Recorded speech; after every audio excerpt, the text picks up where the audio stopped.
Rafael,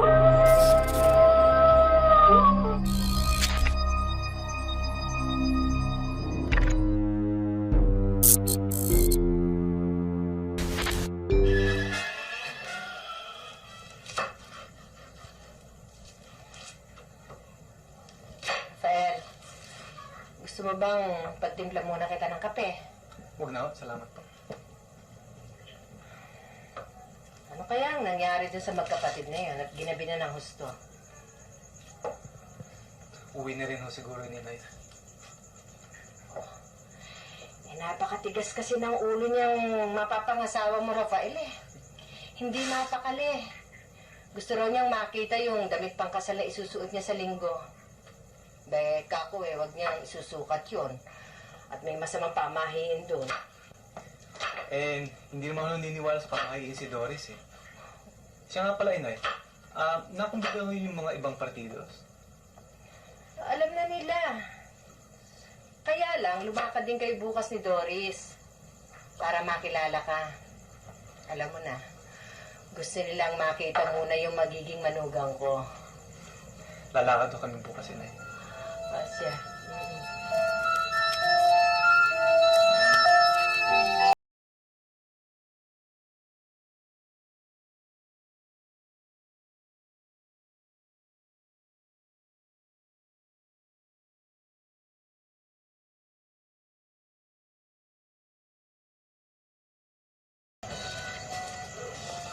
Dalian mo. Teka nga, Tagal mo. Nagutom na ako eh. Ba't ba ikaw nabata ka masyado kang apurado?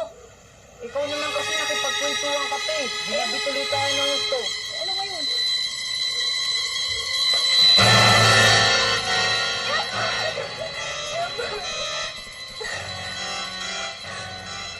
Walang hiya ka, George!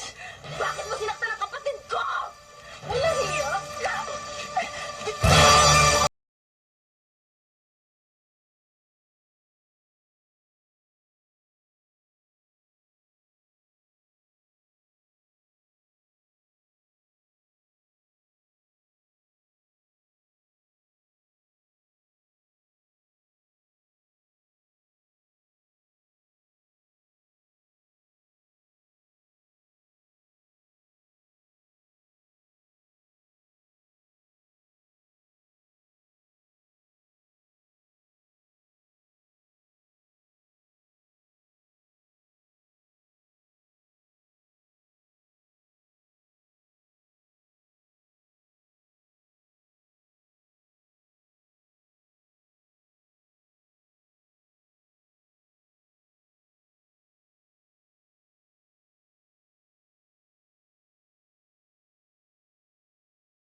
ay naihalin tulad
Bakit to?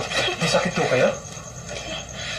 Biglang bumilis ang tibok ng puso ko eh. Rafael, lumalakas ang kaba ng dibdib ko eh. Baka kung ano na nangyayari kina Doris at Elmera. Inay, mabuti po salubungin ko sila. Mabuti pa nga. Nakakabahan ako eh.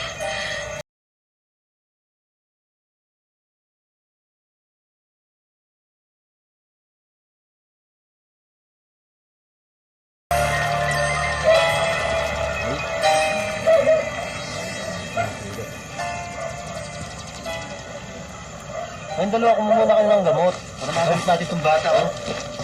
Elmer, bakit? Kilala niyo siya? Oo.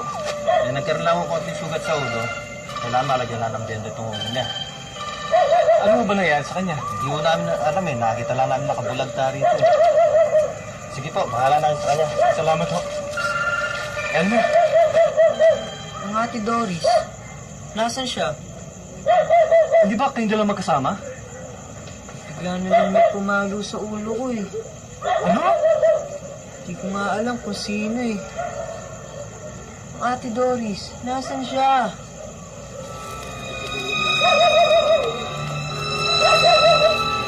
Ganun yak. Total, matutuloy din naman ang kasal mo sa linggo eh. Hindi nga lang kay Rafael. Sa akin. Hayop ka, George. Sa akala mo ba matutuloy mo ang gusto mong mangyari sa akin? Nagtagumpay ka na sa gusto mong mangyari sa akin. Hindi pa rin ako makakasal sa'yo.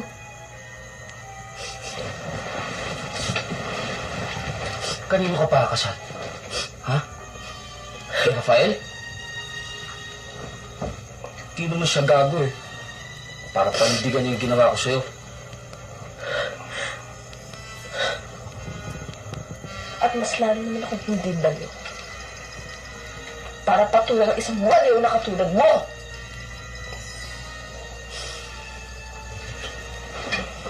Yan ba ang dahilan?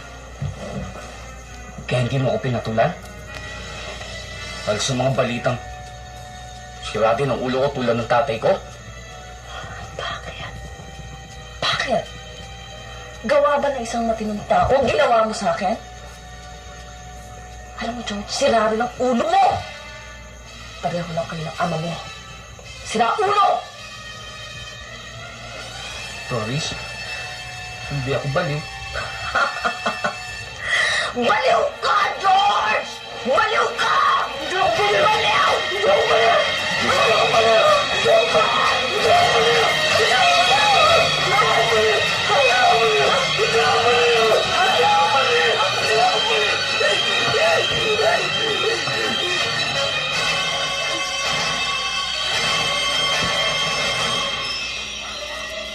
Doris?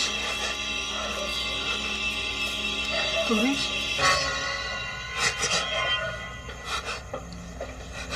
Kasalanan mo to eh. Pinilit mo ako eh.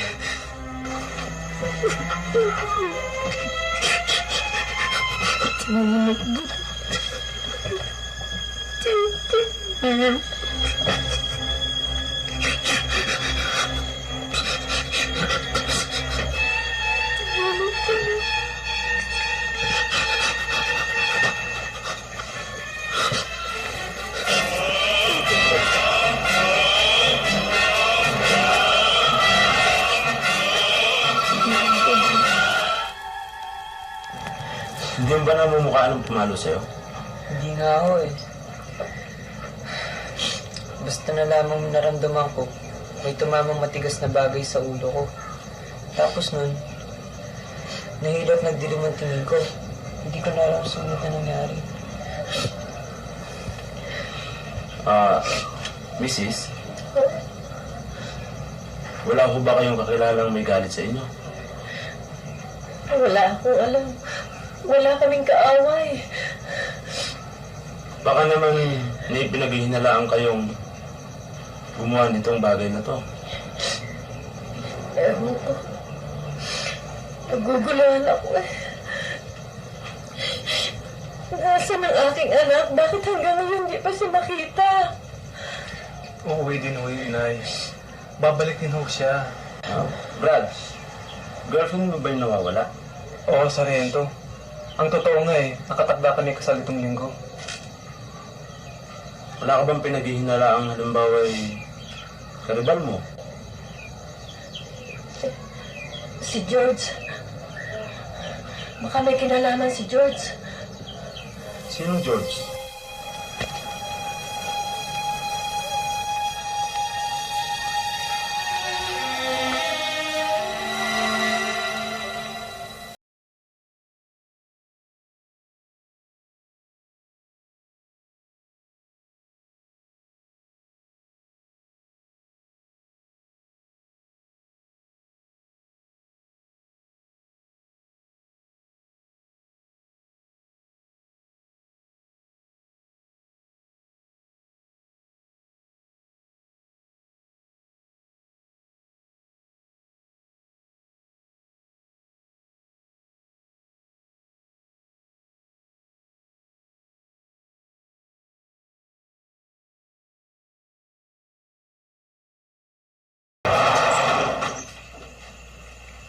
Narito ka na pala.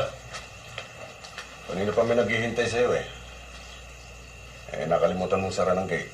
Kaya pumasok na ako. Pinapasok ko na rin siya. Kahit na ikaw may-ari ng bahay na to, wala kang karapatang papasok o pumasok dito. Dito ang dalawa mag-usap.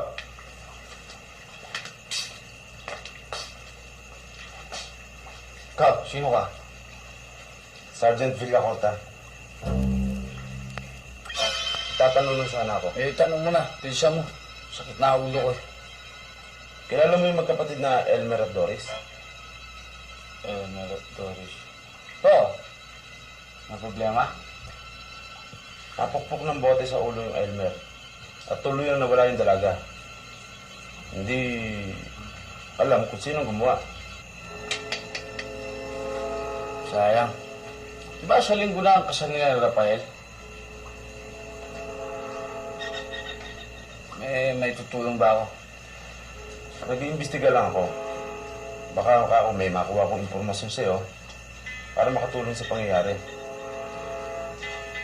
Sorry, wala akong alam Pero, pag may nalaman ako, paalam ko siya. Salamat. Tuloy na ako. Sa nga pala, yung radyo mo, inabot kong nakabukas. Parang kagabi pa Mainit na Mabuti hindi sumabog.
Malinis ang isinagawang krimen ni George. Maliban sa butones ng kanyang damit na natanggal nang hindi niya namalayan. Kinutuban si Rafael at naging dahilan yun upang makipagkita siya sa dating niyang karibal kay Doris. Parang alam ko na kung ano sadya mo rito. Si Doris, ano? Bago itatang kasal namin, George, may nabanggit sa akin si Doris na hindi mo rin matanggap na akong natutuhan niya mahalin. Rafael, may pride din ako. Pero tayong lalaki. Masakit din yung bigo, pero ano magagawa ko, ayaw niya sa akin. George, nakikiusap ako. Kung may nalalaman ka sa pagkawala ni Doris ay... Nagbibintangan mo ba ako? George, humingi ako ng tulong. Lalaki akong kausap mo. Kung may nangyari nung araw ay kalilimutan ko lahat. Ang importante ay lumitaw si Doris at matuloy ang aming kasal. Parang sinasabi mo rin tinatago ko siya. Wala kayong dahilan para paghinalaan kita. Rafael, mabuti pa umalis ka na. Baka hindi ako makapagpigil sa'yo.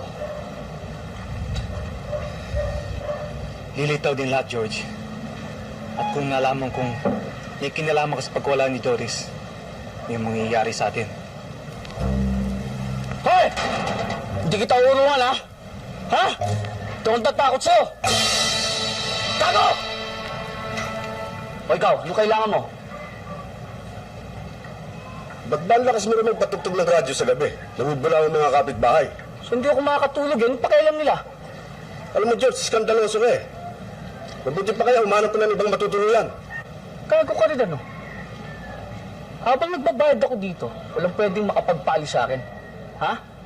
Tarantado ka, no? Bakit? Sige, masok ka! Masok ka! Tago! Magtago kayo lahat!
Mahal na mahal kita, Doris.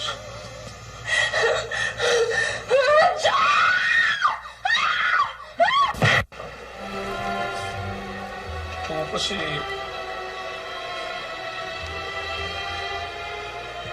Magpatayin kita. Sabi mo kasi baliw ako.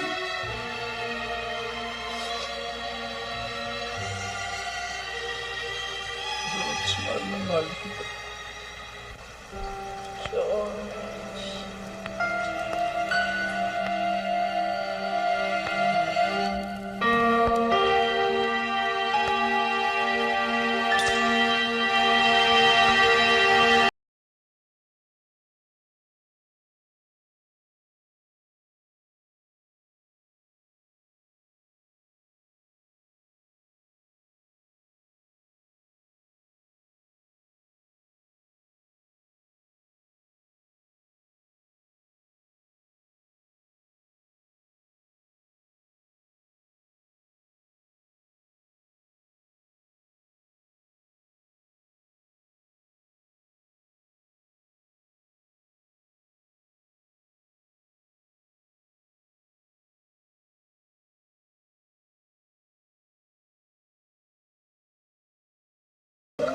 George.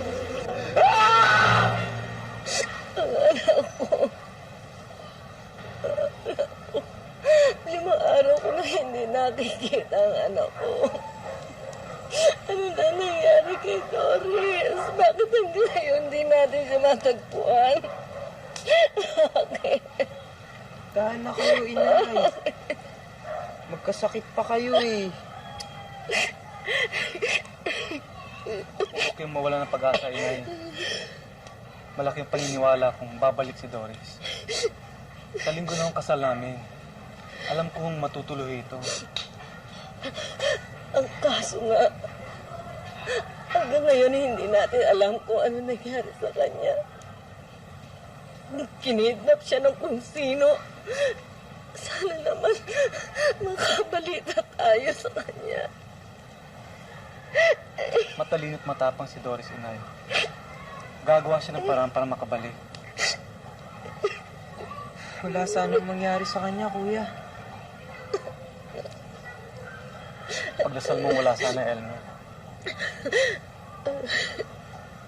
Inangako niya sa akin. Ano man ang mangyari, matutuloy ang aming kasal.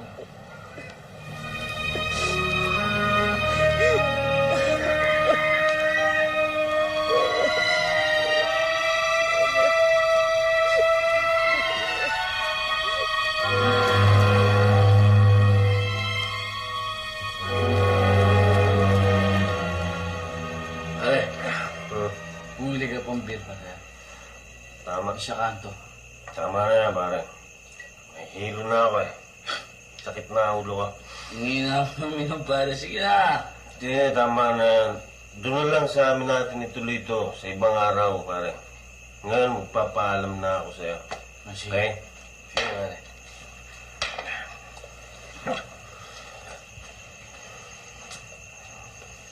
Yes, ka. Pare, tuloy natin sa amin yan. Sige.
Insyoso ng kapitbahay kung bakit sumisigaw si George.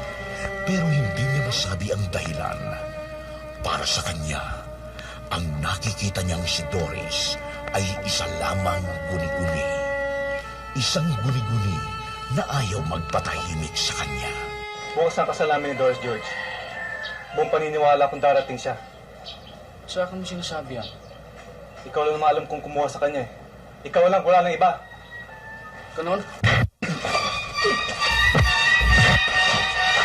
ba yan? Hindi lang! Ano ba ang problema? Magbabayad ka, George. Magbabayad ka pag sinaktan mo si Doris. Patunayan mo na bago ka magbintang.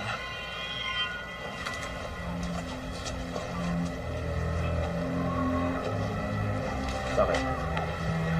Ano ba si George sa pagkawala ng Doris? Wala pa ang katibayan sa rento. Pero buong paniniwala ko, siya ang dumukot kay Doris.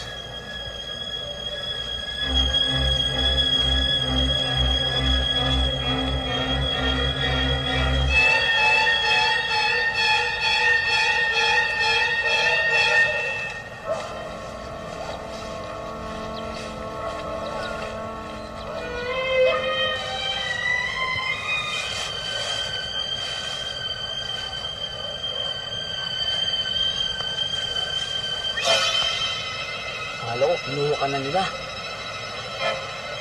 Pero hindi pwede. Teka na eh.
natuklasan ka. Oo, George. Ngayon tiyak ko na may kinalaman ka sa pamamagitan nito. Hindi ko alam kung paano ka nakakatya. Pero sisiguraduhin ko siyang wala nang makakalamay pa.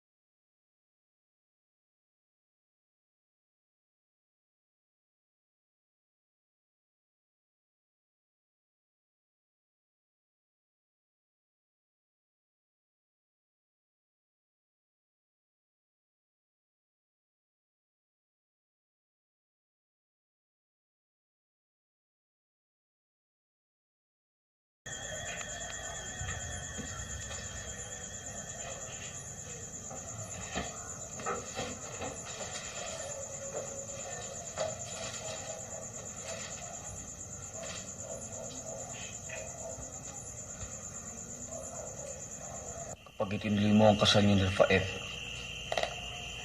may masamang mangyayari sa inyo. Hindi ako papayag na maagaw ka ng iba sa akin. Mahal kita. At kung hindi ka rin lang mapapasakin, hindi ka rin pakikinabangan ng iba.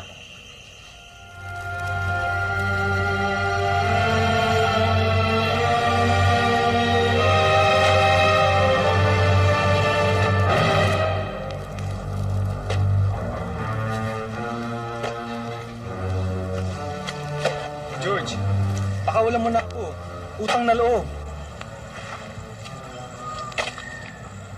Akala ko ba matapang ka? Ngayon, humingi ka sa akin ng utang na loob? Ano bang gagawin mo sa akin?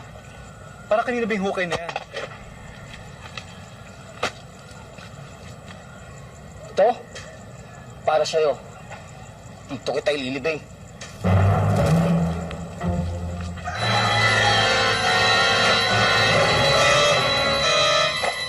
Ibayan yan, Sargento. Ebidensya yan para ikulong nyo at hulihin na yung hayop na yun. Hindi pa sapat ito, Mrs. Ano? Bakit hindi? Ayan mismo nabasa nyo na pinagbabandaan niya ang anak ko. Pagkatapos sasabihin nyo, hindi pa sapat yan? Habang hindi natin nakikita ang inyong anak, hindi sapat na ebidensya ang sulat na to. Paano? Patay na siya. Kailangan natin makita ang kanyang mga labi. Napiti ako sa inyo, Sargento. May kinalaman siya. May kinalaman siya. Pinagbabantaan niya ang anak ko. Ayan yung Mrs. Iimbestigahan natin si George. Huwag kayong maglala. Alamin natin kung sa kanya ang sulat na to.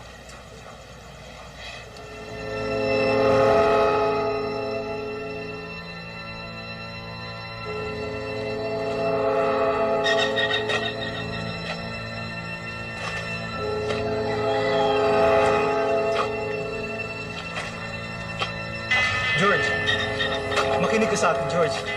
Pakawalan mo na ako. Walang krimeng hindi nabubunyag. Alam mo yan? Yan. Yan ang kasabiang itutuwid ko. Sa pagkakataong ito, malinis. Wala akong bakas na iiwan. Nakikiusap ako, George. Bukas ang kasal namin ni Doris. Kung saan mo siya tinago, ilabas mo na. Bukas na nga pala kasal nyo, no? Kang mag-alala. Matutuloy. Kaya nga lang, ako magkakasal sa inyo. At dito kayo ikakasal. Ano? Anong ibig mo sabihin? Pinatay mo si Doris? Mo! At dyan! Diyan sa kinitatay mo, diyan ko siya nilibing. Ikaw? Dito. Para habang panahon kayo magkasama. Dito sa hukay ko kayo ikakasal.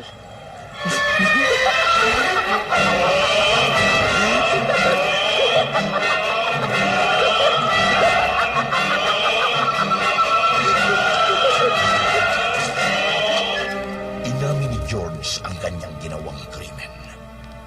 Nakatakda na rin niyang isagawa ang ikalawa sa pamamagitan ni Rafael. At gaya ng sinabi niya, sa pagkakataong ito, malinis ang isasagawa niyang krimen. Naku, Sargento, sobrang sakit ang ulo inaabot sa tao niyan. Abay, dakpin nyo na, para naman nawala na ako ng problema. Hindi ako maaaring kumilos hanggat wala akong sapat na ebidensya. Mag-iisang linggong na nawawala ang anak ko. Hanggang ngayon wala pa rin balita tungkol sa kanya. Baka nga may kinalaman ng George na yun sa pagkawala ng iyong anak. Nay, sabi nga ho pala dun sa tinitira nila Kuya Rafael, wala daw siya dun. Hindi siya alam kung saan nagpunta.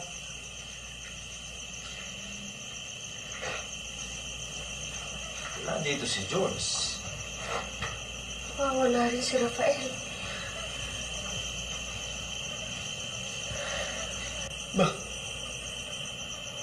Nagkakawala ng mga tao rito. Ba't, ano nangyari sa bahay nito?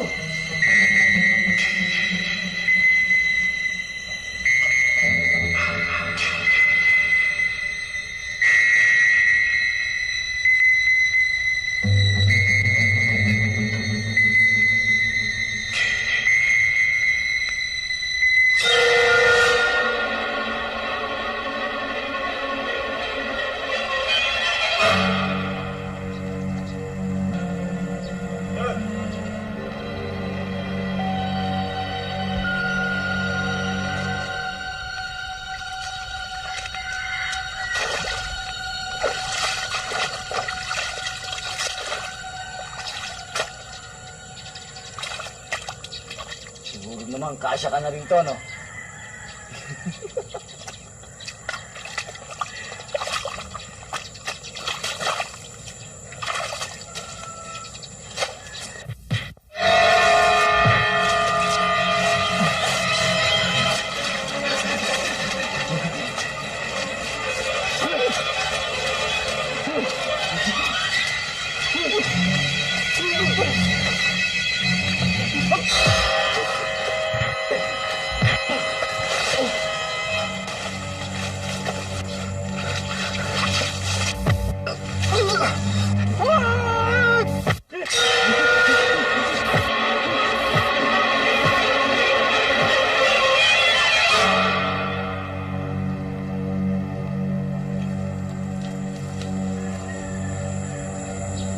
Ngayon, sa pamamagitan na aking karapatan, ikaw, Rafael, ikaw, Doris, ay kinakasal ko. Mabuhay ang bagong kasal! Mabuhay!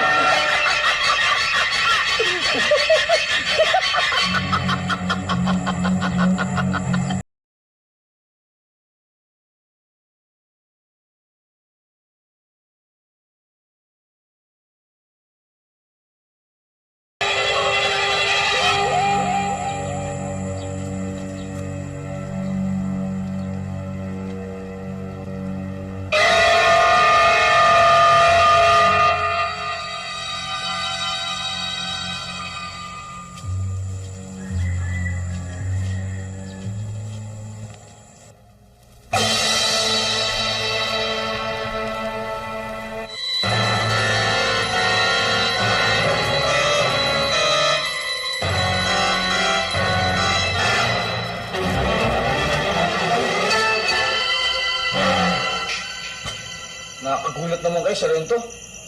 Saan ka galing? Ba, kailan pa kayo nagkaroon ng karapatan tanongin ng pribadong buhay ko? Investigador ako, kaya may karapatan ako magtanong. Isa ka sa suspect sa mga nangyayari dito. Galing ako Maynila. Namasyal ako, nanood ako sine. Sinong testigo mo? Testigo? Ako lang mag-isa, testigo.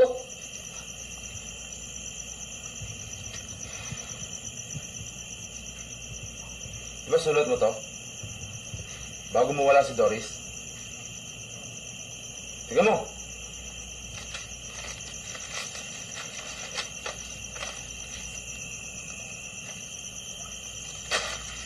Anong masasabi mo? Salita yan ng tao na saktan.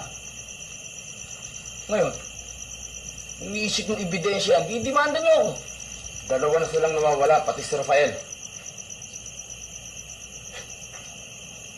Anong pakialam mo kung sino mawala rito? Ngayon, minakala nyo may kasalanan ako, ba't di nyo ako ikulong? Kumainit. Darating tayo doon. At naniniwala ako, darating ang pagkakataon, papasok kita sa kulungan. Tanda mo yan.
sana. Sa oras na ito, inaayusan ko na siya. Maya-maya lang, kasal na niya.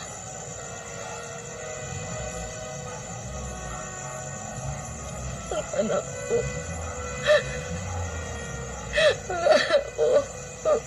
Tahan na kayo, inay.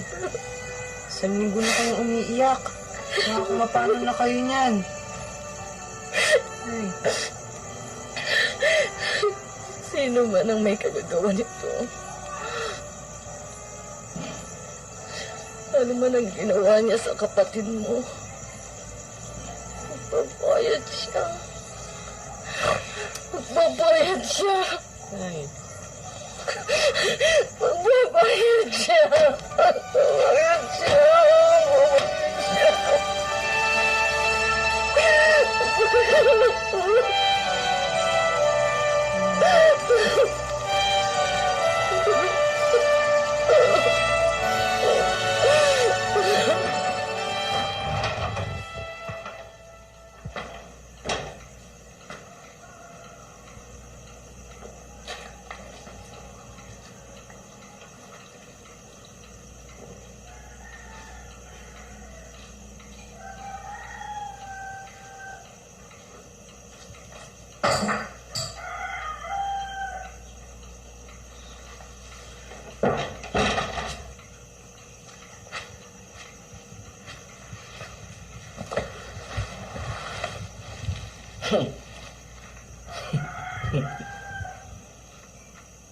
Masyinggyan, George.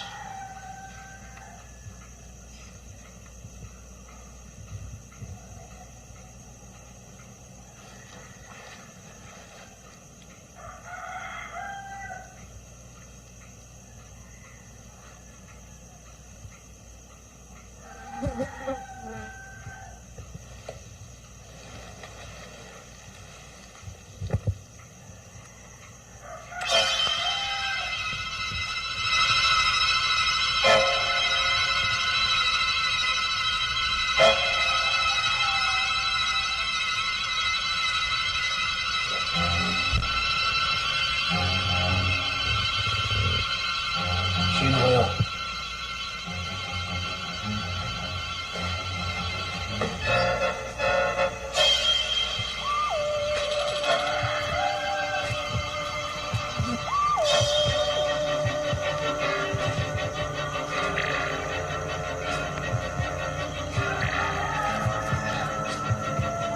Hindi kayo sumagot. Sino kayo? Lumayas kayo, ha?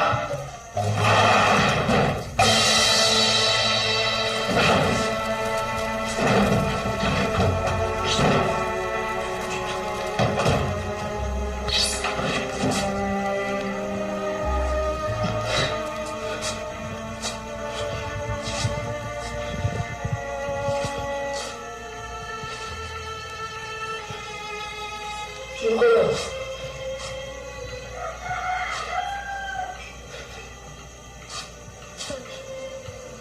Sumagot kayo!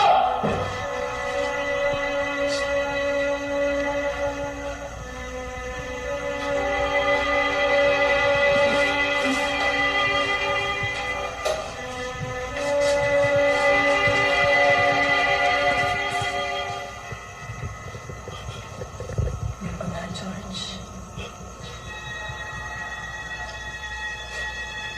Ayaw na natin kasal. Ikasal mo kami, George.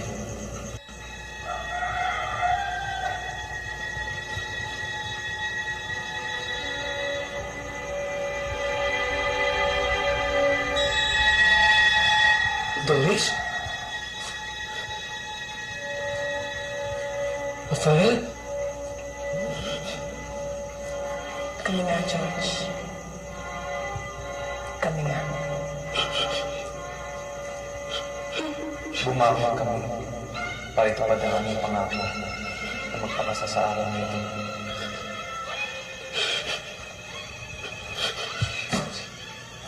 Pagbigyan mo na kami, George. Dito mo na kami ikasama ng aking ama. George.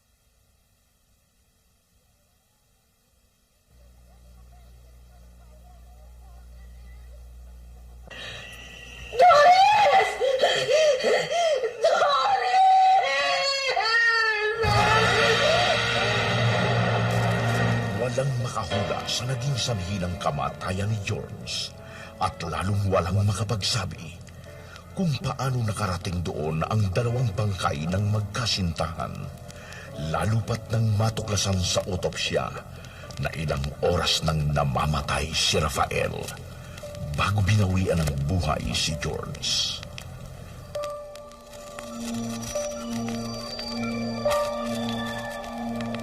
May kanya-kanyang konklusyon ang mga tao sa naganap na hiwagat malagim na pangyayari.